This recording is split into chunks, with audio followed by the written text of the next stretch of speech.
Olá, o meu nome é Marta Simões, sou jornalista há 15 anos e hoje jogo eu.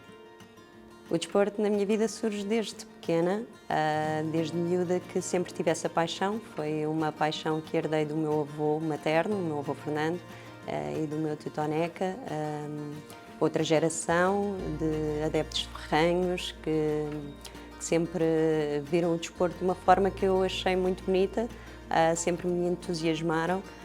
E, portanto, foi a partir daí que também passei a gostar e fiquei com esse bichinho do desporto. Também, em nova, troquei as aulas de piano pelo karaté, sempre gostei de tudo o que tivesse a ver com desporto, modalidades, e futebol não, futebol não tinha jeito algum, mas sempre gostei de ver, lá está.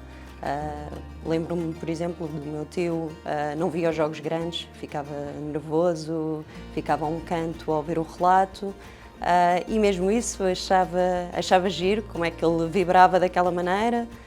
Depois ia muitas vezes com o meu avô ver jogos de futebol, talvez não tantas vezes quanto desejaria, mas foram momentos inesquecíveis e que até hoje guardo. E penso que estará relacionado também com esta parte do desporto, com o gosto pelo desporto, porque confesso que nunca tive a intenção de ser jornalista, quando era mais nova nunca me tinha passado pela cabeça, mas depois este gosto pelo desporto e pelo futebol em particular acabaram por empurrar-me para este caminho, assim como o gosto pela escrita.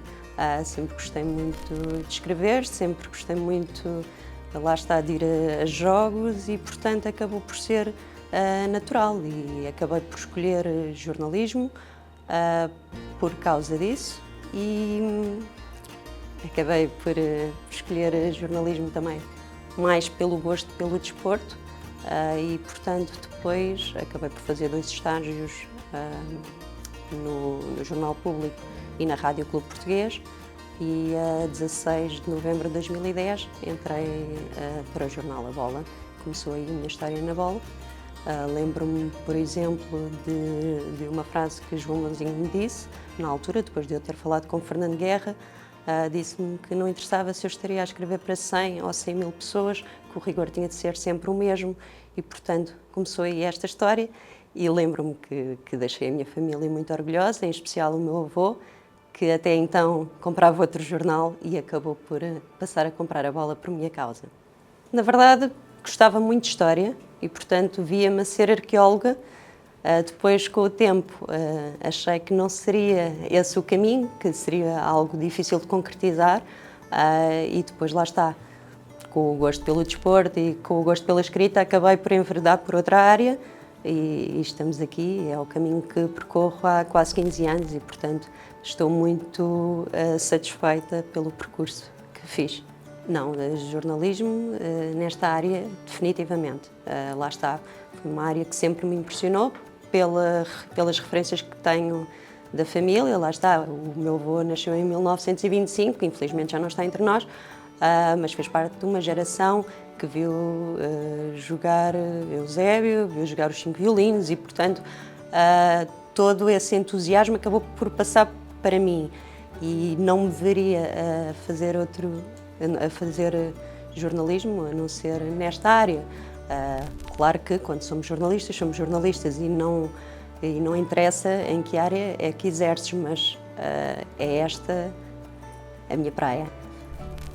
Assim, ser jornalista mulher no desporto, na área do desporto, é um desafio.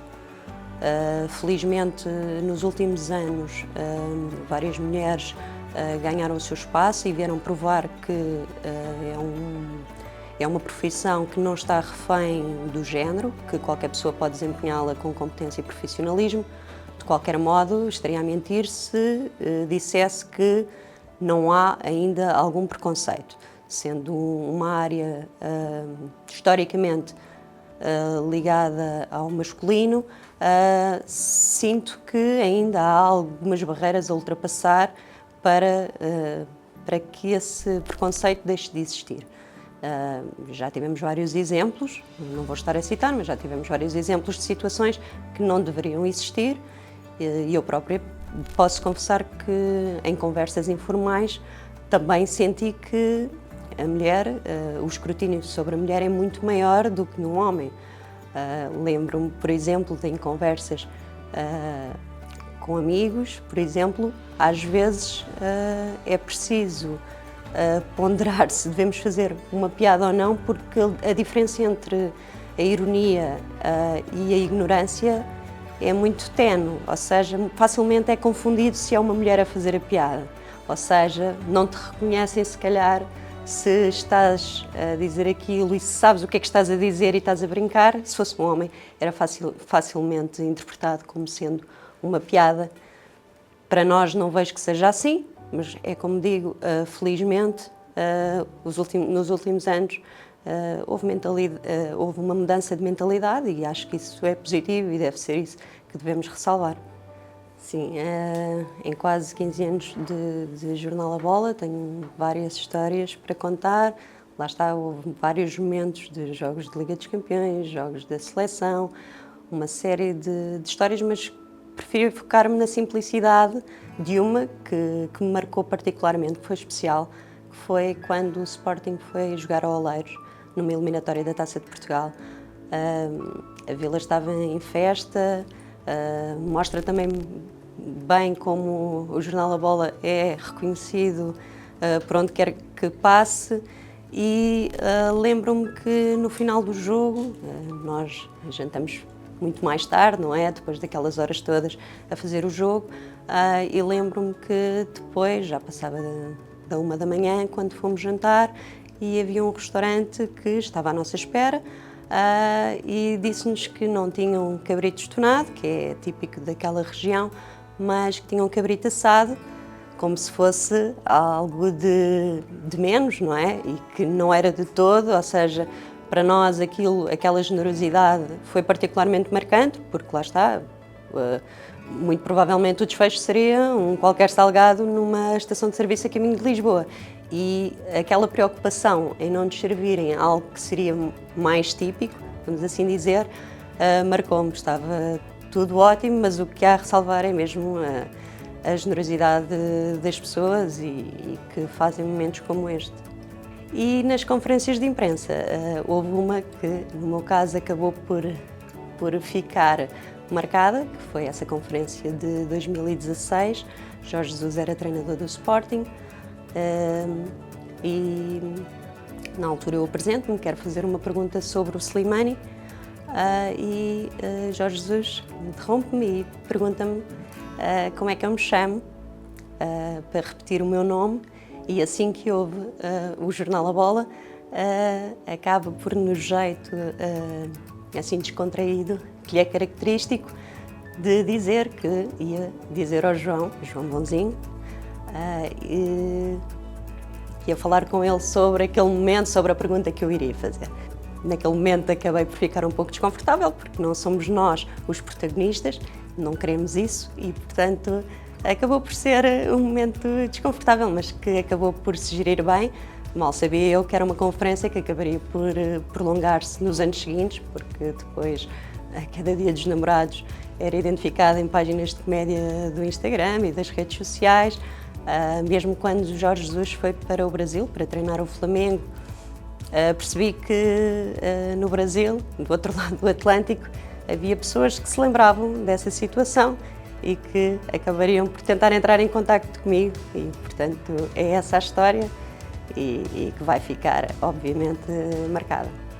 E assim, fiz várias entrevistas, lá está, tanto entrevistei jogadores como Heleno Carvalho, Adriano Silva, Piccini, Rosier, como treinadores, como também, além da parte de desporto, porque o jornal não é só desporto, também tive a oportunidade, lá está, de entrevistar elementos da música, como David Carreira, políticos, muito recentemente o Pedro Mota Soares, e portanto acaba por ser um trabalho enriquecedor. Não destaco um em particular, acho que todos nos dão todos nos preenchem à sua medida. É assim, houve vários momentos que o jornalismo, que trabalhar na bola me proporcionou. Lá está, em vários serviços, tive a oportunidade de conhecer também ídolos da infância, como por exemplo o Roberto Carlos e o Peter Schmeichel, que eram jogadores que eu admirava quando era mais nova. No primeiro consegui tirar uma fotografia com ele, no segundo não arrisquei pedir isso, fiquei um pouco com vergonha de fazê-lo. De qualquer modo, foram algumas das experiências que tive, à margem do trabalho, evidentemente, mas sem dúvida que o maior sonho concretizado foi a minha família. Sem o Jornal A Bola, isso não existiria e, portanto, é com orgulho que trabalho no Jornal A Bola e que posso dizê-lo e que posso dizer que tenho a minha família por causa do Jornal A Bola. É difícil de explicar como é que eu ia dizer. É algo que não nos passa pela cabeça, mas obviamente a partir do momento em que estamos a trabalhar, colocamos as coisas em perspectiva. E portanto, estas situações de que falei, do Roberto Carlos e do Schmeichel, ocorreram em trabalho, mas obviamente fica sempre aquela ideia de se isto fosse enquanto adepta seria diferente, mas aqui como é que eu ia dizer, é bom, mas vemos as coisas noutra perspectiva, não como veríamos certamente se tivesse acontecido quando era miúda. Diria, se olhasse para trás, diria que não vale a pena pensar nos preconceitos que existem, eles vão existir sempre, de qualquer modo, fazendo o trabalho com rigor, com competência, é possível alcançar o que quer que seja, sem problema. Posso dizer que nunca, a nível profissional, nunca senti que o meu trabalho tivesse sido colocado em causa, seja por ser mulher ou por outro motivo qualquer. E, portanto, aí não tenho razão, não tenho qualquer razão a apontar, mas se calhar não acontece o mesmo com outros colegas e, portanto, mas comigo nada tenho a apontar. Ser jornalista no nosso caso, passa também por contar, além das notícias e de tudo o que está associado ao meio, é também contar histórias, dar a conhecer, se calhar, o outro lado de uma realidade que muitos adeptos, muitos leitores não conhecem e, portanto, é bom contar essas histórias e basicamente não tenho assim nada mais. Lembro-me também da final da Liga dos Campeões de 2014, que decorreu em Lisboa. Na altura eu estava a fazer reportagem na Baixa, na fanzone do Real Madrid. Lembro-me da euforia dos adeptos, do ambiente, era incrível. Lá está, lembro-me de ver um adepto com as costas tatuadas com o Ronaldo, a paixão de marcar alguém na pele daquela maneira foi verdadeiramente impressionante. Mas depois, por outro lado, lembro-me de haver uma confusão, na altura já com o jogo a decorrer, e de uma garrafa partida poder ter um impacto tão negativo numa coisa que seria bonita, num espetáculo. E, portanto, na altura lembro-me de ver gente a correr, lembro-me de ver uma mulher desesperada a empurrar um carro de bebê, tudo a vir na minha direção. As pessoas não sabiam bem para onde fugir e eu pensei que esse medo não deveria existir, mas é uma realidade. Infelizmente, a face má de uma realidade que nós não queremos ver, mas infelizmente nós jornalistas lidamos muito com isso e costumamos assistir a isso algumas vezes. É verdade, além das experiências todas que o jornal me deu, deu-me a coisa mais importante da minha vida, que é a minha filha, Madalena. Foi no jornal que conheci o Nuno e que construí a minha família. E podemos dizer que temos a última bebé da Travessa da Queimada, porque entretanto o jornal mudou de sítio aqui para as Torres de Lisboa. Eu sou a Marta Simões e hoje na bola joguei eu.